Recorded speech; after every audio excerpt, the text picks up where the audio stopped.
السلام علیکم ورحمۃ اللہ وبرکاتہ۔ عزیزان من، صحیحین کی روایت ہے، حضرت سہل بن سعد رضی اللہ عنہ نے بیان کیا کہ نبی کریم صلی اللہ علیہ وسلم نے فرمایا، میں اپنے حوض کوثر پر تم سے پہلے موجود رہوں گا۔ جو شخص بھی میری طرف سے گزرے گا وہ اس کا پانی پیے گا، اور جو اس کا پانی پیے گا وہ پھر کبھی پیاسا نہیں ہوگا۔ اور وہاں کچھ ایسے لوگ بھی آئیں گے جنہیں میں پہچانوں گا اور وہ مجھے پہچانیں گے، لیکن پھر انہیں میرے سامنے سے ہٹا دیا جائے گا۔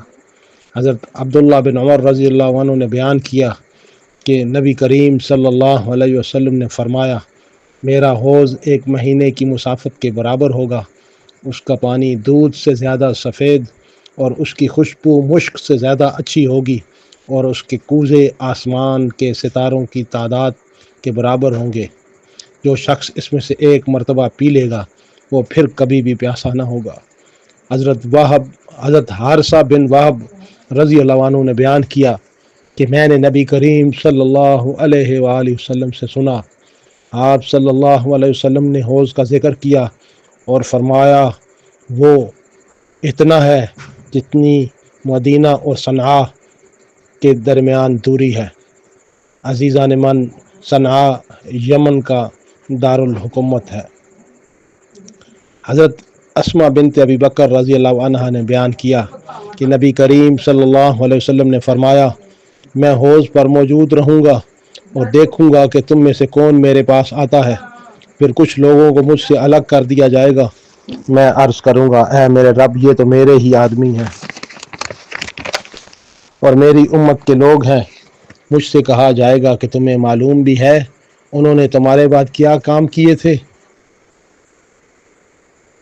واللہ یہ مسلسل الٹے پاؤں لوٹتے رہے، یعنی دین اسلام سے پھر گئے۔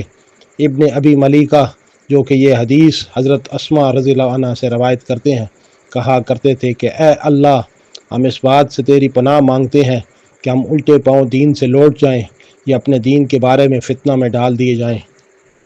حضرت ابو ہریرہ رضی اللہ عنہ نے بیان فرمایا کہ نبی کریم صلی اللہ علیہ وسلم نے فرمایا، اس ذات کی قسم جس کے ہاتھ میں میری جان ہے، میں قیامت کے دن اپنے حوض سے کچھ لوگوں کو اس طرح ہانک دوں گا جیسے اجنبی اونٹ حوض سے ہانک دیے جاتے ہیں۔ عزیزو، ساقی کوثر صلی اللہ علیہ وسلم کی کیا عظمت بیان کروں، میری اتنی اوقات نہیں۔ سرکار کے حوض کوثر کی کیا شان بیان کروں، میری اتنی اوقات نہیں۔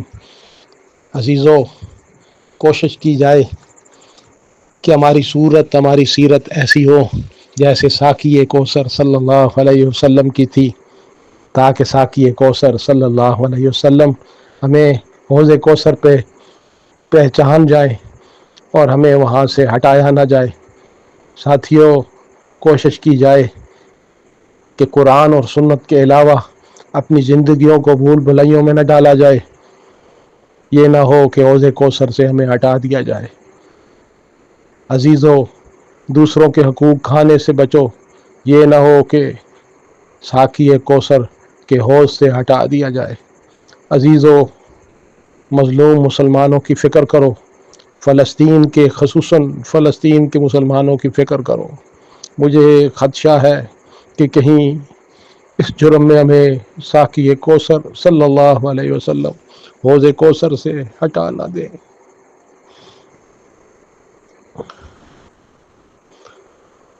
عزیزو،